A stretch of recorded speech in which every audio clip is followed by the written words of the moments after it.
हे पवित्र ठिकाण तुम्हाला माहिती आहे का? माहीत असेल तर कमेंट करून नक्की सांगा. बाळूमामाच्या मंदिरापासून आम्ही निघालो आणि हा सुंदर व्ह्यू कॅप्चर करत निघालो होतो. इतकं छान वाटत होतं हे वातावरण आणि फायनली आम्ही त्या जागेवरती पोहोचलो, ज्याला बाळूमामांची काठी म्हणतात. पप्पांनी तिथूनच ओटी भरण्यासाठी सामान घेतलं आणि ही कौलारू घरे शहराकडे बघायला मिळत नाही, त्यामुळे मनसोक्त डोळ्यात साचवून घेतली. तिथे बाहेरच उन्हाळी वाळवणाचं काम देखील चालू होतं आणि तिथले लोक घराच्या बाहेरच जे पूजेचं साहित्य असतं त्याचे स्टॉल लावतात.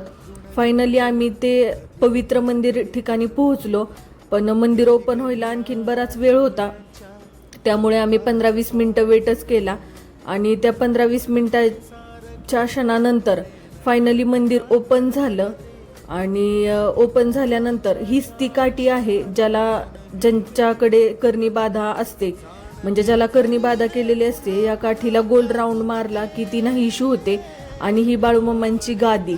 आता इथे मोबाईल अलाउड नव्हता, पण तरी देखील मी माझ्या फॅन्स लोकांसाठी हा मुमेंट कॅप्चर केला आहे.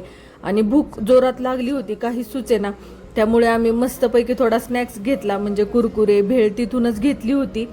शेवटी जिथं जाईल तिथं खाण्यात एक वेगळीच मज्जा असते.